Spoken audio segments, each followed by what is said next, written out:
Good day. My name is Brian Smith. I'm a student at Full Sail University, where I'm going for my mobile gaming master's, and I'm working on my capstone project, World War I Flying Circus, where you fly for family, country, and prestige, die and be forgotten. So I have the game, here, I've got the game up here, but also too, just notice on this device, I'm not connected to the network, which is going to be part of my plan. But let me just introduce you to what I'm going to take you through. My goal for the next 2 weeks, this is the first part of a 2-week stretch, is to work on AI, so an artificial intelligence, a computer to play against with the game. And I've broken up the AI into really 3 different segments. And the first segment is what I've accomplished so far this week. Is what I'm going to take you through here. And that first segment is, given the relative position of the 2 biplanes, in this 2-dimensional space, World War I Flying Circus plays on a 2-dimensional plane. Is given that relative position between the 2 different biplanes, what was the maneuver that the human picked at that time? And my goal is that if I get enough information about how humans behave in a particular relative location of these 2 biplanes, then I can start gaming the system, as it were. With World War I Flying Circus, it's a turn-based game, and it's like playing chess in the air, but with one difference: white and black are going to move at the same time. And that makes it very difficult for any kind of mini-max or any kind of other AI algorithm to really figure out what is the best thing to do, because you don't know when you're making your move what the other player is going to be doing. Another analogy would be playing rock, paper, scissors. If you're playing rock, paper, scissors, if you really don't know anything, there's no heuristic, no algorithm to calculate what is the best throw for you, then really you only have a 1/3 chance of what you're going to pick, and then a 1/3 chance of tying, 1/3 chance of winning, and a 1/3 chance of losing. There's really nothing much you can do that's going to be very deterministic. But my theory is that, like in rock, paper, scissors, there's people who are good at it. And what they do is they can read your body language. That's one part. And I can't do that with a computer algorithm. But what I can do is, if, for example, in rock, paper, scissors, if you're going to throw, if you throw 3 rocks in a row, is maybe the other human is going to, instinctively throw a paper. And if you know that, if you can keep track of that, then it's, of course, time to start throwing that scissors. So that's the theory with this AI. And for that, then there's this 3 different steps in that AI. First step is to capture as much information as I can about the human maneuvers. That's this week. The third week is the third step in that AI process, the last one, is to basically hand to World War I Flying Circus the answers, right? To say, given this your current relative position between each other, given this relative position, here are the top 3, for example, maneuvers that the humans pick, and then it just hands to World War I Flying Circus the answer about which computer move to make that would be best in most situations to then swoop in behind and take a shot at that other pilot. So that's the third step with that. And then the middle step is going to be writing an algorithm to go through the treasure trove of information for all these human maneuvers that have been made, and then the reasons that they made them, go through that treasure trove, and then generate that top 3 list for World War I Flying Circus to read from the Firestore database, and to apply and to hopefully kick the tush off of those humans. That's the theory.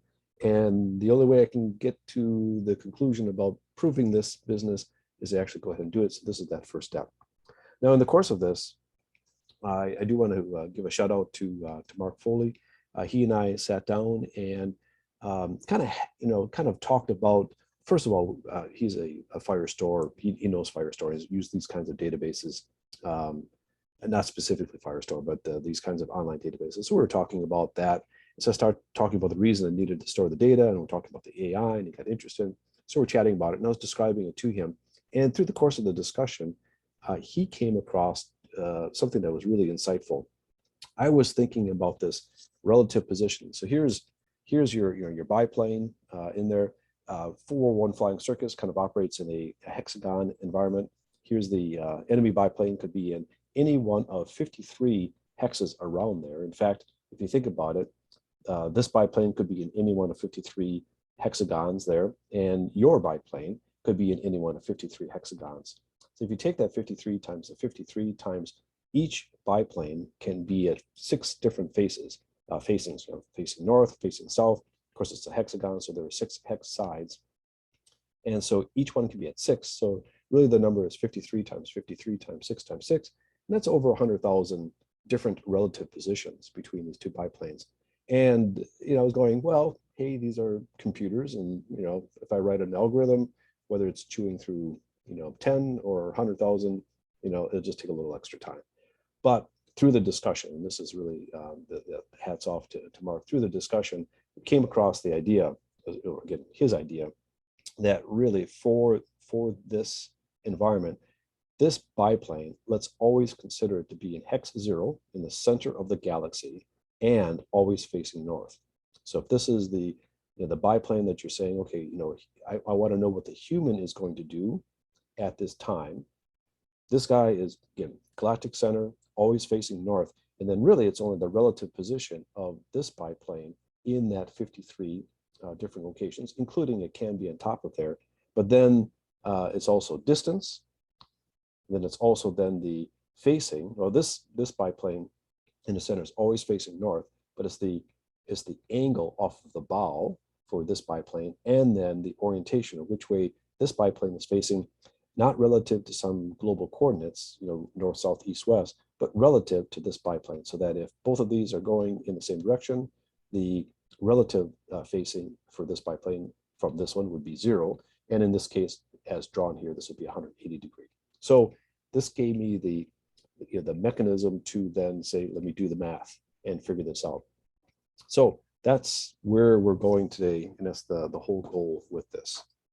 Okay, so what I'm going to do is I've got War I Flying Circus running up on here, and I'm just going to play a little bit, and I'm not going to bother showing you the screen. This phone is disconnected from the network, and so I'm going to play. This works for both the pass and play. So hold on one second here. Works for both the pass and play and also for network play. And really, there's no difference in terms of the algorithm for calculating the relative positions. But I wanted to do is I wanted to capture all the plays for the pass and play, because it's a human playing against a human, and for network play, human against human. So I want to capture all those maneuvers, and that's what I do. But the thing is, I do have one of the 5 tuple of the information that I'm gathering. I wanted to gather whether it was for network play or for a dogfight against your buddy, the pass and play.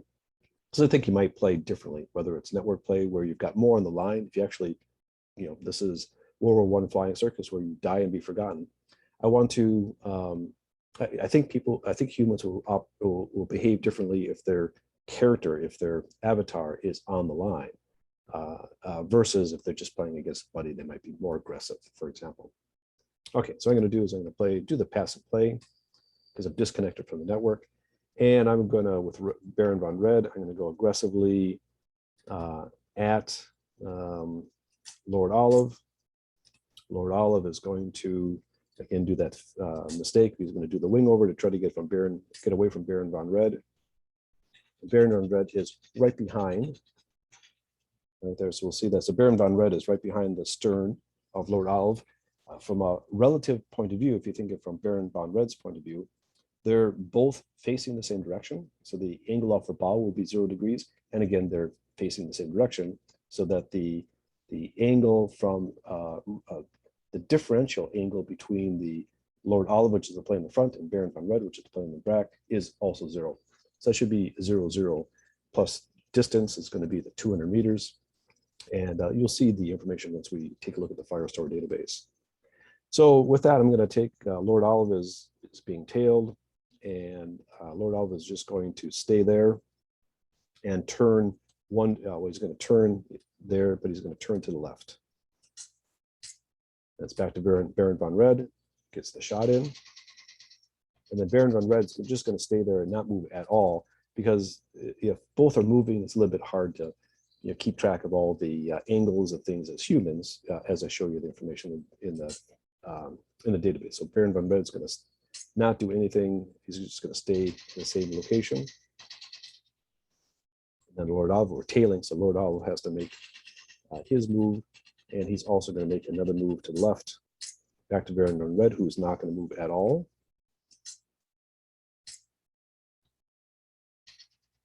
Baron on red's not going to move at all.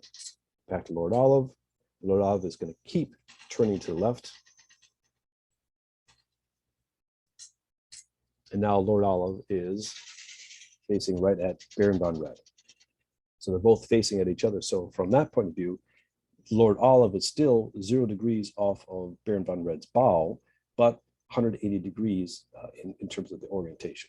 So that's what we're going to see, hopefully, with the Firestore data. So that's it. So I'm going to take that and I'm going to just then from there surrender.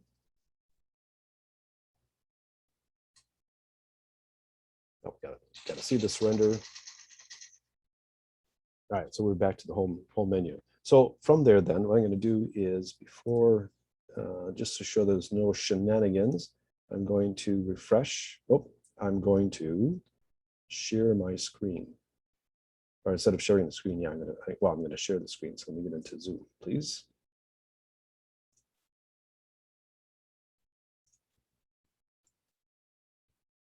Grand. Okay, so here I have a web browser fired up and looking at the Cloud Firestore database, and I'm just going to hit the refresh here.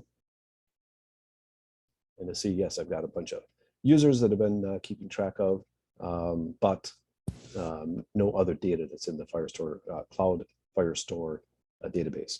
Okay, so then back over to here. So I'm going to connect to the network with my Galaxy here. All right, so we're connected to Slancha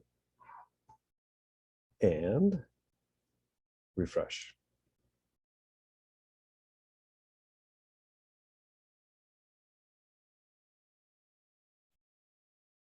All right, so we have a new collection over here called Human Maneuvers, and we can see then the additional documents in there. And it's one for every move, but not only from Baron von Red's point of view, but also from Lord Olive's point of view. Again, 2 humans making maneuvers. I can get twice as much information, or 2 bits and pieces of information for every turn that's out there. So I'll take you through the code to generate all this, but we've got a hash. And I'm not using any hashing algorithms right now. It's just straight, just the characters. But I've got a hash for a unique unique code, basically a unique hash for the game. So this is the device's user ID, and I get this from Firebase.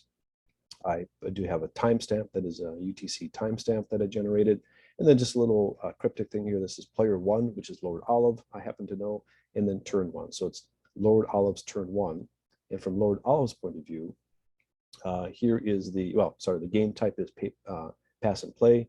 The other choice would be a network at this point. This is the available maneuvers, and it's a string, and the string goes on there. Let me get rid of this. Back to this. So yeah, here's the string, and this is a string of all the different maneuvers that are there that are available to the human at that time. In the future with World War I Flying Circus, I hope to have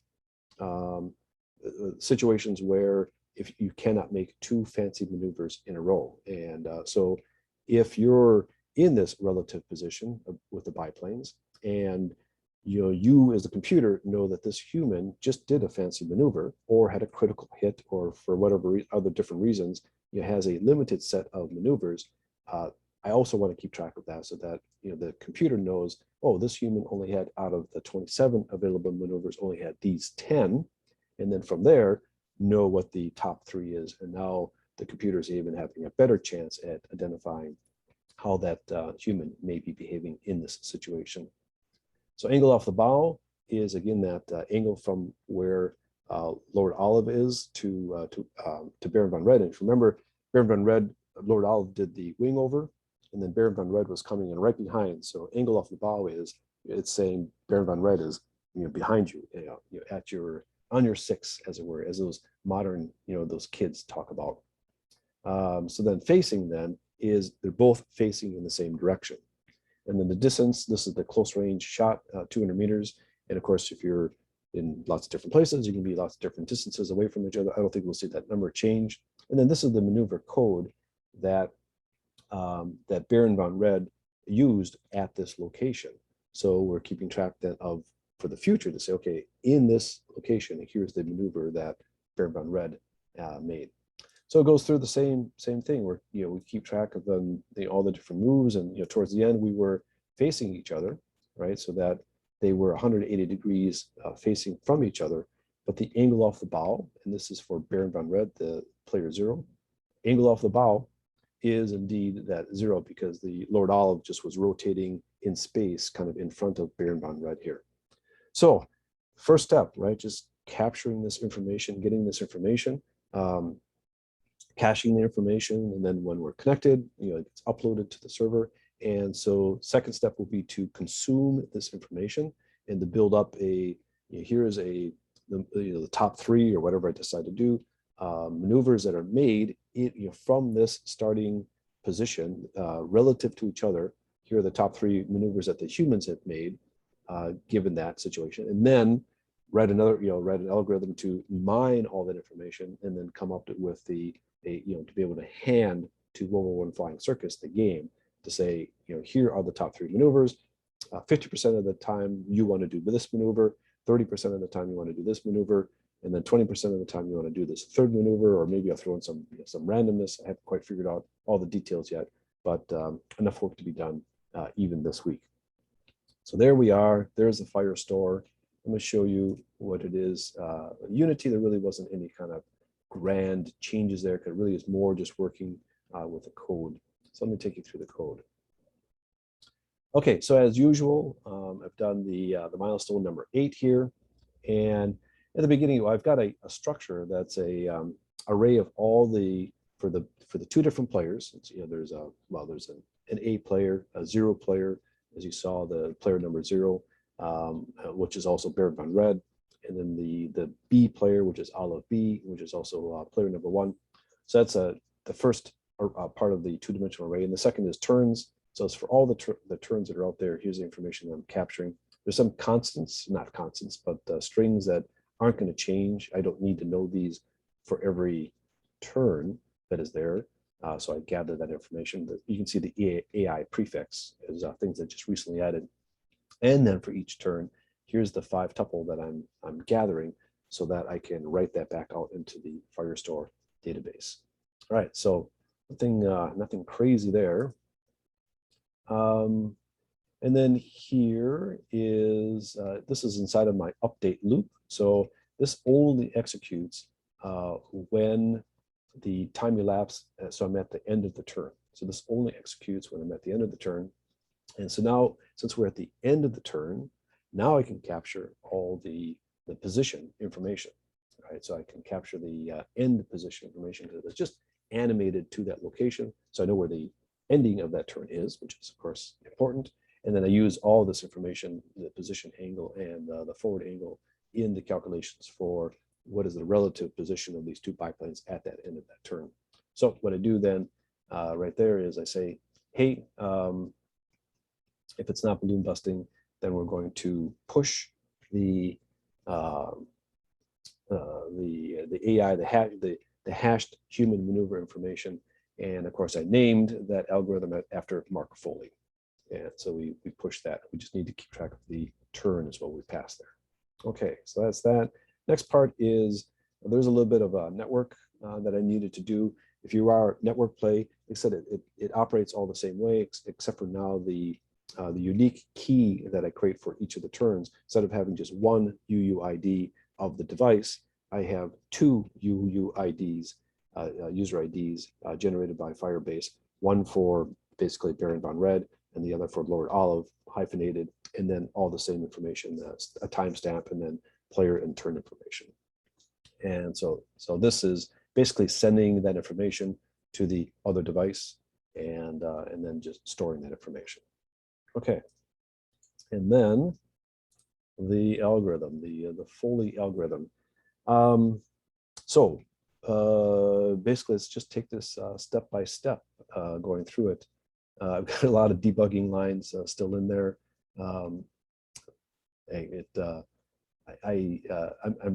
I like mathematics, and I mean I really like mathematics. But you know, this wasn't trivial. Let me put it that way. I had to do a lot of reading and trial and error to get this all to work. So I wish I was you know, brilliant with this, but it's always fun. It's always fun. Okay, so first thing I want to do is calculate that unique dogfight code. And you can see here if it's network game and versus the passive play. And the only difference is, you know, here's that hashed code. The only difference is this is, I just use the, you know, reds user ID, and here I use reds and olives user ID, and just building up that code. Otherwise, everything else after that's the same. And then the game mode, right? Network, pass and play. So that's where you're kind of seeing that. So that's so far pretty easy. And then calculating distance. My goodness, you know, so far pretty easy. So here we are with a vector-3 distance. So Unity, you know, the C# programming makes things relatively easy. Now, you know, calculating the distance is you know, pretty easy. You know, just difference squared and then the square root. But anyway, Unity makes it all very easy. So save that information for this player, for this turn, save that information there. Okay, and then it starts getting a tad bit tricky. And so here's where I need to calculate the this plane, the other planes relative facing to this plane. And so that is where if they're both going in the same direction, the relative facing would be 0. But if they're facing at each other, the relative position would be 180. And of course, you can have steps off of that, whether it's -60, yeah, -60, -120, and then the other side 60 and 120. So so anyway, this is that calculation for that. So basically, we're calculating this. I'm just keeping track of the angle in there, and Mr. Unity makes this nice and easy right there, an angle calculation between these two vectors. Unfortunately, Unity, as I have in the comments here, it's only really off of the bow, either 0 to 180s or 0 to 180. There's no negative or positive, so we still have to know. I can calculate the angle here, but I don't know if it's, you know, left of off the bow or right off the bow. And so then we get into this work with a dot product. So first to do is we create a cross product between the, you know, the two ending forward angles, so which way these biplanes are looking at the end, create the cross product, and then I do a dot product of those to, you know, to basically just only look at the distance, the relative contribution of the distance in that direction towards that in the velocity in that direction, so that then we know if it's adding to the velocity in a positive way, in other words, it's to the right, or if it's adding to the velocity in a negative way to the left. So that's kind of the dot product calculation. There it is. If it is negative, then I just reverse that angle that I've calculated. There's a, you know, once you get on top of each other, if you're just a centimeter off from one way or the other in terms of the calculations, it really kind of messes things up. So basically I say, hey, you know, if it is comes, well, no, this is not that part. This is if it was calculating the dot product to be a negative side, and I wanted to see it was sometimes, well, I wanted to see a positive 180, and it was calculating a negative 180. So that's why I changed that. Okay, and then basically save that information again in that turns double array. And then the other calculation is the angle off of this biplane's bow, right? So it's, you know, given that our target, this biplane is always in the galactic center, always looking straight north, where in that orientation around this biplane is the other one, independent of facing, doesn't matter which way that's facing, I just want to know the angle off the bow. And there could be many different angles because it's not just, you know, the 0, 60, 120. It could be that the other biplane is, you know, 2 hexes this way and 3 hexes that way, and so it's odd angles. But anyway, we have to calculate that. And so first thing is, this is what I was kind of thinking about a little bit earlier, but there's a special case where when we're on top of each other, we can be so close to each other that this angle off the bow, you know, the calculations are, you know, wrong. And so basically I say, hey, if we are on top of each other, let's just make this angle off the bow always 0, because really, once we're on top of each other, if this is me and this is the other biplane, then the facing is the only thing that's really important about where that biplane is facing relative to me, not any kind of angle off the bow, because that's independent. The facing then is two different pieces, and if they're on top of each other, I just need the facing of the other biplane, because again, this biplane is always pointing due north. So basically, it's same kind of calculations, but now I'm worried about the end position. Well, I'm not worried, but the same kind of thing is where I'm doing this. I've got to calculate a little bit different version of the dot product. So the angle is a little bit different, and then the dot product, same kind of things. I need to know whether it's to the left or to the right, and I make those same kinds of changes there. All right, a little bit more debugging.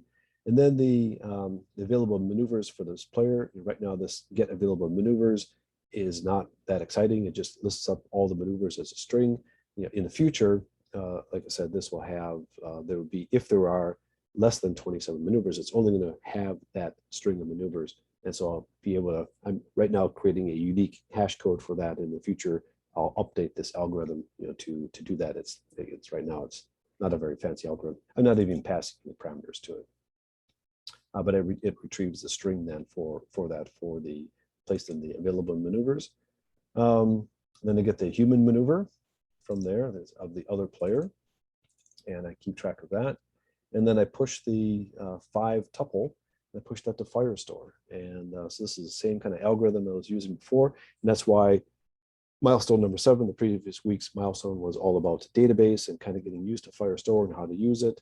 And then here is just a good old, 90% of programming is copy and paste, right? So this is copy and paste, and of course, making sure that it's all got the right pieces, parts in there, and that's it. So so this is the first part of 3 pieces of the AI. Getting the information into the database, and then that second part is the program to eat that information and then generate a third collection, which is then that the World War I Flying Circus will read from. And so I think the next thing I'm going to work on is the AI opponent. So create another menu option for the main menu, a slider, to have a 5th slider, so it's an AI opponent, and they actually just stub. I need to create that as a new game element. It's going to from a programming point of view and from an operational point of view, it's going to play like a network player, but I'm not going to be playing across the network. But it'll be playing like a network player. It's not going to be the pass and play. And so anyway, it's replicating that and making it so that I've got a really super dumbed down version of an AI. Maybe it just always goes straight, or maybe always goes at the human. But anyway, just a simple version of it. And then the third piece then would be is to get that middle part plugged in, where I've got to write code to read what I created this week to then feed what I'm going to start working on right now. That's the plan. That's the theory. Cards and letters, let me know what you think. And boy, if you have any thoughts or advice this early in the stage, I would really love to hear them. I'm making this up as I go along, which is the best part of programming, right? If you're just doing mindless reports for a large multinational corporation, that's not so much fun. But this is indeed fun. Okay, so let me know what you think. And again, if you have any thoughts or advice, like I said, I am all ears. I would like to learn more before I start going down into the rabbit hole and find out I'm in the wrong hole and I'm not even a rabbit. Okay, so I'm going to stop sharing then, and thank you.